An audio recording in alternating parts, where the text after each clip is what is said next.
Hello, Tom Lavecchia here with the latest edition of the New Theory podcast. Today, we have a very special and esteemed guest, Dr. Robert Sporter of ENT and Allergy. He's out of Manhattan.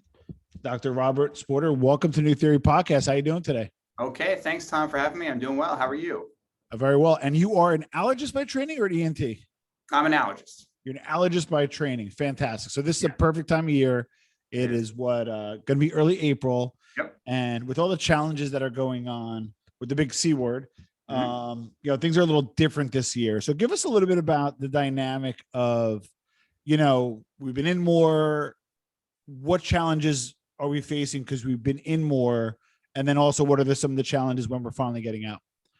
Sure. So I think a good way to start that discussion would be just to sort of talk about, the nature of the allergies, at least in the Northeast or most of the eastern side, northern side of the country where we are. We talk about pollen seasons. So we have trees in the spring, grass in the summer, weeds in the fall. Okay. So we're getting into tree pollen season, and that typically is the most, I'd say, aggressive in terms of the pollen. Even if people are sort of equally allergic to all three, people have the most problem with tree pollen. It's just a robust pollen season. So for the last couple of weeks, we're really getting to that. It's probably going to increase as we get through April into May. Now, you bring up a good point with being indoors more during the pandemic. People are working from home.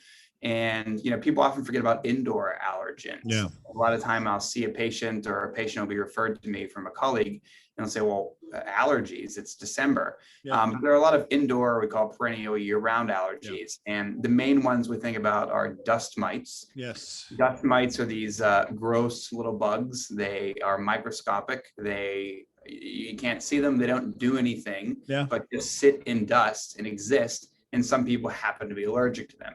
So if you're allergic to dust mites, that is a problem that typically gets worse when you're more indoors. So frequently I'll see a patient with dust mite allergy. They come in the fall or the winter, although they may have symptoms that are year round. So if you're inside your apartment or your house more, those indoor allergens are going to be more of a problem. Another indoor allergen would be pet dander. So I got 4 cats. So you know what that's like, and I don't know if you're allergic, but people who are allergic to their animals are spending more time indoors now. And I'm really seeing patients suffer with allergies and asthma sort of throughout the year, or maybe, patients with indoor allergies, when they get worse, they typically get better when the spring comes, they're not because they're indoors more.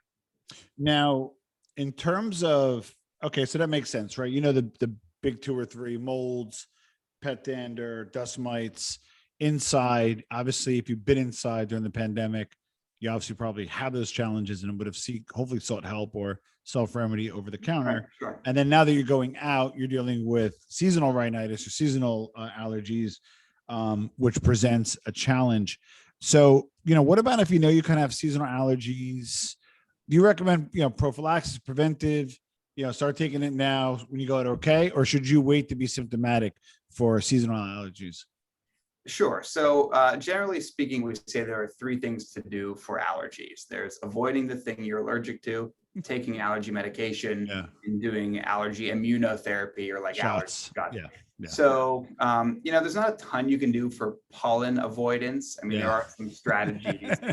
Keep your windows closed and shower before bed, and, avoid times when the pollen is higher, typically like around noon, midday. But those aren't super practical because we all have lives and we're trying to do our thing. Correct. So that leads us to medications, and medications treat your allergies when you take them. It is better to get ahead of it. Now, for people who have such mild allergies that they really are only bothered on a really bad day, it's okay to take an antihistamine that day. But people who expect to be really miserable from their allergies, I tell people, get on top of it immediately. When you feel the first, and they know, a little itchy eyes, a little runny nose, get on your allergy medicine, stay on it until the end of your allergy season. And usually for spring, we're talking mid-June. Yes. Because it's not only the misery from your allergies, it is, if you have asthma, the allergies trigger your asthma. And sort of once you get behind the 8 ball, everything's all inflamed and we can't just turn it off with a couple of squirts of nasal spray anymore. Correct. So with that being said though, and I don't know if you ever heard this before, the old fashioned, Italian belief was like, if you leave it alone, it'll go away. But like Right. allergies don't work that way. So why not? I know we both know it doesn't work that way, but for the audience, Sure. why doesn't it work that way? So, that's just sort of the nature of allergies. Yeah. Allergies, different allergies respond differently. So, for example, if you're a 1-year-old and you're allergic to eggs, that's probably going to go away because that's what egg allergy does. Yeah. But we're talking about seasonal allergies. People usually grow into them. Do they ever go away? I guess sometimes, but generally they don't. So people who have seasonal allergies or environmental or nasal allergies, they usually stay. And the nature of allergies is that repeated exposure is typically worse. So, for you to say, wow, next spring or, last spring was not as bad, you're probably right. And we see this in other times of allergies as well. The patient who's allergic to a medication, when they have it the third time, it's even worse. Or food.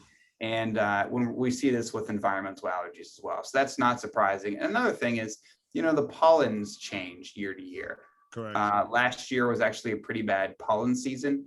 We had a lot of other stuff going on, but it was a bad pollen season. But generally speaking, the pollen seasons are getting longer and the pollen's getting more aggressive just in terms of sort of changes in pollination and climate and things like that. And then I know this should be obvious to people. If you don't treat it and you have some nasal symptoms, bacteria loves that. And now you're facing a nasty sinus infection. I'm assuming that probably happens a lot as well, correct? Yes, that's actually a great point. And a lot of people don't know that.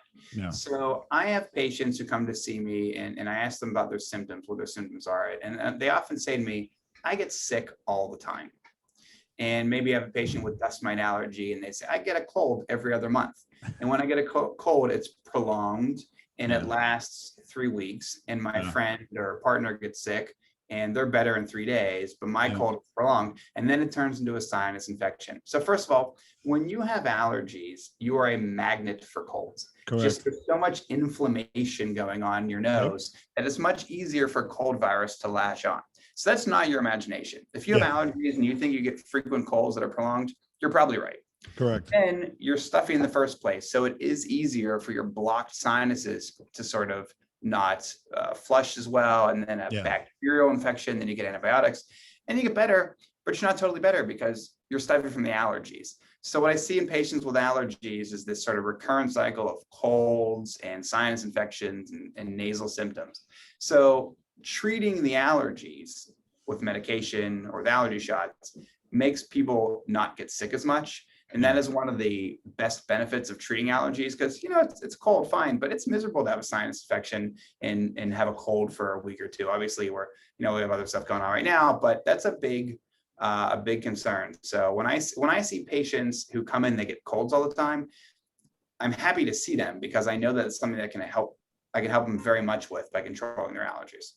That makes sense. And then we're dealing in a situation with the pandemic where people are getting vaccinated and the vaccine is super new. And even with the package insert, they tested 40,000 people. Now there's, 4 million. So I'm not going to ask you to super commit, but in general, if you will, whether it be the mRNA technology or whether it be vaccines in general, give us a little bit of like the dynamic of vaccines and how they coexist with, allergy symptoms and so forth.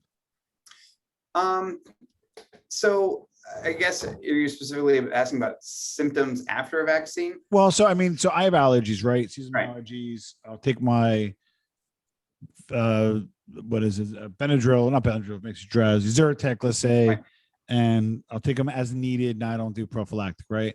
But I'm lining up for this shot, right? And again, considering mRNA technology is a little different than other vaccines. How should I expect that to play out? Should I stay in my regimen? Should I pause my regimen? Walk us through kind of your general thought, not obviously as for medical advice, but general thought on if I'm getting vaccinated for the pandemic, how does that kind of play out with my tackling of my allergies? So I guess even before talking about the vaccine, I would say, generally speaking, this is not a time where you want to be sneezing and coughing and have a bunch of stuff. Good point. So if ever there was a time to be on top of your allergies, it's now. And this comes up, the parents don't want their kids to go home from school. Let's control what we know is going to be a problem. And then you ask about the vaccine specifically, people may wonder, is something I'm taking going to interfere with the vaccine? Yeah. Now, the short answer is, the data is the studies that we have, and these vaccines haven't been around for a ton of time, but they were studied in a variety of patients with all sorts of medical conditions, with all sorts of different medications, and the vaccines work really well. Yeah. So let's not, I encourage patients not to microanalyze this, just kind of do your thing, take your allergy medication, stay under control. One possible caveat for that is I am a little apprehensive to give a patient pill steroids before the vaccine. And I have seen other doctors the same. We don't want to be in pill steroids frequently.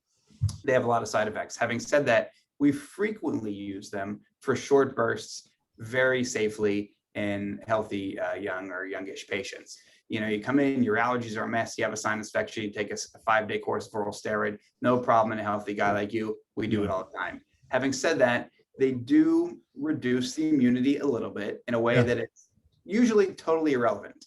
But, do I think it's a great idea to give them if they're not really necessary before you get a vaccine? Probably not. For example, I had a patient this morning. I kind of wanted to give her a little oral steroid. It wasn't 100% necessary. She's getting her COVID shot. And I said, you know what, why don't you hold off and let's regroup in a month. And if we need to, we can do it. Now, obviously, if you are on these medicines chronically, talk to your doctor about, that.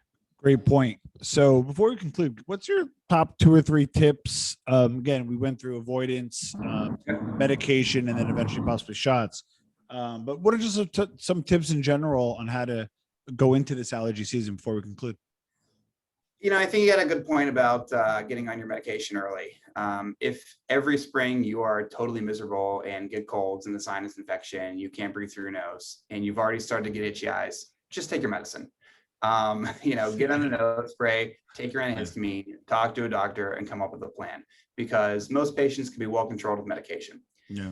Number 2, if I could give maybe a couple pointers on allergen avoidance that are reasonable, take a shower before you go to bed and wear sunglasses when you go out. If you're going out to the park, keep the pollen out of your eyes. But it's especially important maybe for your kids. So if they've been playing outside all day, throw them in the bath, wash their hair, wash your hair before bed, because you don't want that pollen, which is creating a festering immune reaction, to sort of stay with you when you're sleeping all night. Get it off you.